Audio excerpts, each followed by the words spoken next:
Environment ஃபைலை பயன்படுத்துறது எப்படிங்கிற ஒரு சின்ன அடிப்படை தான் இந்த வீடியோ. இந்த லாராவெல்குள்ளே இருக்கிற எல்லா ஃபோல்டர்ஸ் பற்றியும் நம்ம போன வீடியோவில் தெரிஞ்சுக்கிட்டோம். அதில் முக்கியமாக கான்ஃபிகரேஷன் ஃபைல்ஸ்க்கான ஒரு ஃபோல்டர் ஸ்ட்ரக்சர் என்ன அப்படின்றத பற்றி பார்க்கும்போது நம்ம என்விரான்மெண்ட் ஃபைல்ஸ் பற்றி சிலதை நம்ம மேலோட்டமாக பார்த்துருந்தோம். இப்போ இந்த .env ஃபைலை நீங்கள் ஓப்பன் பண்ணிக்கோங்க. இதை பற்றின சில தகவல் இப்போ நான் சொல்ல போகிறேன். இந்த .env ஃபைல் அப்படிங்கிறது ஒரு என்விரான்மெண்ட் ஃபைல். இப்போ உதாரணத்துக்கு இந்த app_nameன்ற கான்ஃபிகரேஷன் எந்த கான்ஃபிகரேஷன் ஃபைலுக்குள்ளே இருக்கும்னா app.phpயில் முதல்ல உங்களுக்கு ஆப் நேம்னு சொல்லிட்டு ஒரு என்விரான்மெண்ட் ஹெல்பர் மெத்தட்குள்ளேருந்து வருது. இதில் இந்த app_nameன்றது கீ. இந்த இடத்துல envன்ற இந்த ஹெல்பர் மெத்தட் app_name அப்படின்ற இந்த கீயோட வேல்யூவை எடுத்து கொடுக்கும்.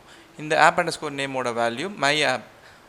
அதனால் இந்த app_nameக்கு இந்த வேல்யூ கிடச்சிரும். ஒருவேளை இந்த வேல்யூ இல்லை அப்படின்னா இந்த இடத்துல லாராவெல்னு சொல்லிட்டு டிஃபால்ட்டாகவே ஒரு வேல்யூ கொடுப்பாங்க. இந்த கமாக்கு அடுத்து வர ரெண்டாவது வேல்யூ டிஃபால்ட் வேல்யூ. இந்த வேல்யூவை அது எடுத்துக்கும்.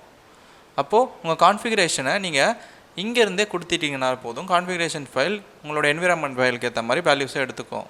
இதுதான் என்விரான்மெண்ட் ஃபைலோட பயன்.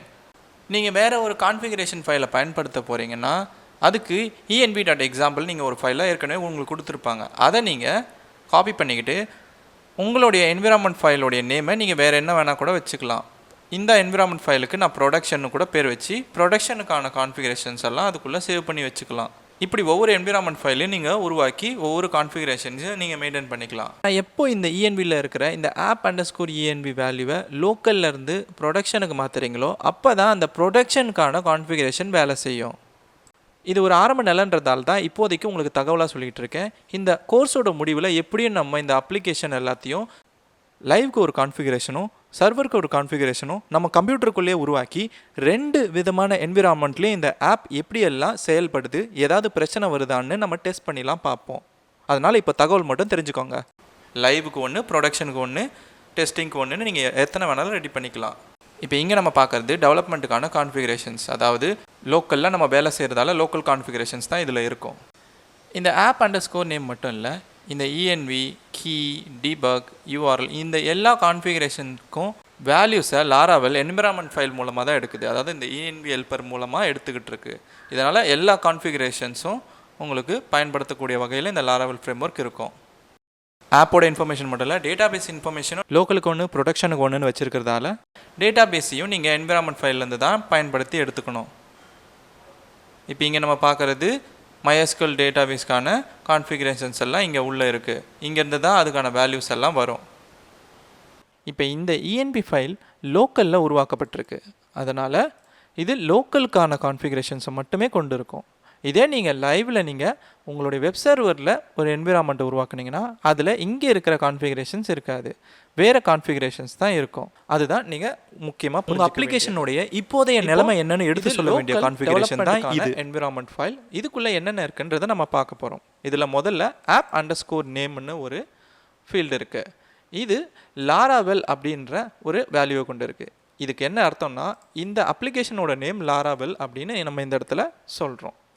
இந்த இடத்துல நம்ம இதை மாற்றக்கூட செய்யலாம். இப்போ என்னுடைய இந்த ஆப்போட நேம் மை ஆப், நான் இதை இந்த இடத்துல மாற்றிக்கலாம். அதே மாதிரி அடுத்த கான்ஃபிகரேஷன் பார்த்தீங்கன்னா இந்த env ஃபைல் லோக்கலில் இருக்கா அல்லது உங்களுடைய சர்வரில் இருக்கா அப்படின்னு சொல்லக்கூடிய இடம். இந்த இடத்துல நீங்கள் லோக்கல்னு வச்சிங்கன்னா உங்களுக்கு ஒரு சில விஷயங்கள் வேலை செய்யும். அது என்னங்கிறத நீங்கள் போக போக புரிஞ்சுப்பீங்க. ஆனால் இந்த இடத்துல ப்ரொடக்ஷன் அப்படின்னு நீங்கள் மாற்றிட்டீங்கன்னா அதை நீங்கள் சர்வரில் தான் வச்சுருக்கீங்கன்னு அர்த்தம். அதாவது பயன்பாட்டுக்குள்ளே வந்திருக்குன்னு அர்த்தம். ஆனால் நம்ம இதை லோக்கலில் தான் டெவலப்மெண்ட் டைமில் வச்சுருக்கணும். அதுக்கடுத்து ஆப் கீ. இது எப்போவுமே ஒரு லாராவெல் அப்ளிகேஷனுக்குள்ளே இருக்க வேண்டிய முக்கியமான ஒரு வேல்யூ. இதை வச்சு தான் செக்யூரிட்டி சம்மந்தமான விஷயங்களை லாராவெல் சில வேலைகளை செஞ்சுக்கும்.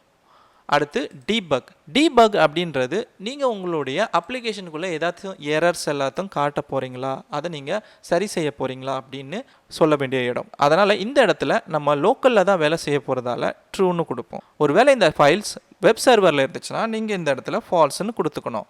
அடுத்து ஆப்கான URL. இந்த app_url அப்படிங்கிறது நீங்கள் உங்களுடைய அப்ளிகேஷனுக்கான URL-ஆ இப்போ இந்த என்விரான்மெண்ட்டில் என்ன வச்சுருக்கீங்கன்னு. நம்ம இந்த அப்ளிகேஷனுக்கான URL-ஆ நம்மளுடைய இப்போது நம்ம ஆரம்பத்தில் இந்த சர்வரை ஸ்டார்ட் பண்ணும்போது இந்த டெவலப்மெண்ட் சர்வர் ஒரு URL கொடுத்துருக்கோம். இந்த URL தான் நம்மளுடைய லோக்கல் டெவலப்மெண்ட்கான URL. இதுதான் இந்த இடத்துலையும் இருக்கணும். அதை நீங்கள் மாற்றிக்கோங்க. இந்த log_channel log_level இதை பற்றி நம்ம இப்போ தெரிஞ்சுக்க வேண்டாம். அடுத்து DB_connection பாருங்கள். இது டேட்டாபேஸை கொடுக்கக்கூடிய கான்ஃபிகரேஷன்ஸ். இந்த கான்ஃபிகரேஷன்ஸில் உங்களுடைய டேட்டாபேஸ் கனெக்ஷன் என்ன? MySQL தானே. ஏன்னா Laravel MySQL மட்டும் இல்லாமல் SQLite, PostgreSQL இந்த மாதிரி பல டேட்டாபேஸ்களை சப்போர்ட் பண்ணுது. ஆனால் நம்ம இந்த கோர்ஸில் MySQL மட்டும்தான் பயன்படுத்த போகிறோம். அதனால் DB கனெக்ஷன் MySQLனு வச்சுக்கிறோம். அடுத்து DB_host. இந்த சர்வருக்குள்ளே உங்களுடைய MySQL சர்வரோட ஹோஸ்ட் ஐபி இது கண்டிப்பாக லோக்கல் ஹோஸ்ட்டாக தான் அதிகபட்சமாக இருக்கும். அதனால் இதே ஐபியை நீங்கள் விட்டுடலாம். அடுத்து போர்ட் நம்பர். இதுவும் பொதுவாக எல்லா சர்வர்லேயும் சரி லோக்கல்லையும் சரி இந்த போர்ட்டில் தான் நம்ம MySQL சர்வர் ரன் ஆகிக்கிட்டு இருக்கோம். அதனால் இந்த போர்ட்டும் அப்படியே விட்டுடலாம். ஆனால் டேட்டா பேஸுங்கிறது நீங்கள் எந்த டேட்டா பேஸ் நேம் வச்சுருக்கீங்களோ அந்த டேட்டா பேஸ் நேம் தான் நீங்கள் அங்கே கொடுக்கணும். இந்த லாராவெலுக்குன்னு உள்ளே இருந்தே நீங்கள் டேட்டா பேஸை உருவாக்கக்கூடிய கமெண்ட்ஸ் எதுவும் கிடையாது. அதனால் நீங்கள் டேட்டா பேஸை உருவாக்கிட்ட பிறகு இந்த இடத்துல நேமை கொடுக்கணும். அதுக்கடுத்து உங்களுடைய டேட்டா பேஸோட யூசர் நேம், அதுக்கடுத்து டேட்டா பேஸோட பாஸ்வேர்டு. இப்போ நான் எக்ஸாம்பிள் இன்ஸ்டால் பண்ணியிருக்கேன்றதால கண்டிப்பாக லோக்கலில் ரூட் மற்றும் DB_password எதுவுமே இருக்காது அப்படின்னு. இதுக்கடுத்து இந்த ப்ராட்காஸ்ட் டிரைவர் போன்ற கான்ஃபிகரேஷன்ஸ் எல்லாம் விட்டுருவோம். memcache ஹோஸ்ட் பற்றியும் விட்டுருவோம். ரெடிஸ் பற்றியும் விட்டுருவோம். அதுக்கடுத்து பார்த்தீங்கன்னா மெயில்கான கான்ஃபிகரேஷன்ஸ் வருது. இதில் உங்கள் இந்த அப்ளிகேஷனுக்காக என்னென்ன மெயில் கான்ஃபிகரேஷன் வச்சுருக்கீங்களோ அதெல்லாம் இங்கே கொடுக்க வேண்டியதாக இருக்கும். நீங்கள் என்ன மாதிரி மெயிலரை பயன்படுத்துகிறீங்க, SMTP அல்லது IMAP இந்த மாதிரி என்ன மாதிரியான மெயிலரை பயன்படுத்துகிறீங்கன்றதை இங்கே கொடுக்கணும். நம்ம SMTP தான் பொதுவாக பயன்படுத்துகிறோம். அடுத்து ஹோஸ்ட். இது உங்களுடைய மெயில் சர்வருக்கான ஹோஸ்ட் நேம் என்னவோ அதுக்கடுத்து மெயில் சர்வருக்கான போர்ட், அதுக்கடுத்து user name, password, encryption, SSL TSL அப்படின்ற செக்யூரிட்டி ப்ரோட்டோகால்ஸ் கொண்டது. அடுத்து மெயிலோட அதாவது இந்த லாராவெல் அப்ளிகேஷனுக்குன்னு ஒரு ஃப்ரம் அட்ரஸை நீங்கள் வச்சுருப்பீங்க. இந்த ஃப்ரம் அட்ரஸ் ஆனது கண்டிப்பாக ரிஜிஸ்டர் செய்யப்பட்டிருக்கணும். இதை பற்றிலாம் நம்ம மெயில் சம்மந்தப்பட்ட டுட்டோரியல்ஸ் வரும்போது நிச்சயமாக பார்க்க போகிறோம். அதுக்கடுத்து AWS சம்மந்தப்பட்ட கான்ஃபிகரேஷன். அதுக்கடுத்து இந்த எல்லா கான்ஃபிகரேஷனும் நம்மளுக்கு இப்போதைக்கு தேவையில்லாத ஒன்று தான். சரி, இப்போ முக்கியமான சில கான்ஃபிகரேஷன்ஸ் மட்டும் தெரிஞ்சுக்கிட்டீங்க. இப்போ இந்த கான்ஃபிகரேஷன்ஸ் மட்டுமே போதும். நீங்கள் உங்களுடைய லாராவெல் ப்ராஜெக்ட்டுக்கான வேலையை ஆரம்பிக்கலாம். லாராவெல்லில் ஒரு பேஜை காட்டுறதுக்கு நீங்கள் ரவுட்டிங்கை பயன்படுத்தணும். அதுக்கு முன்னாடி ரவுட்டிங்னா என்னங்கிறத அடுத்த வீடியோவில் சொல்ல போகிறேன்.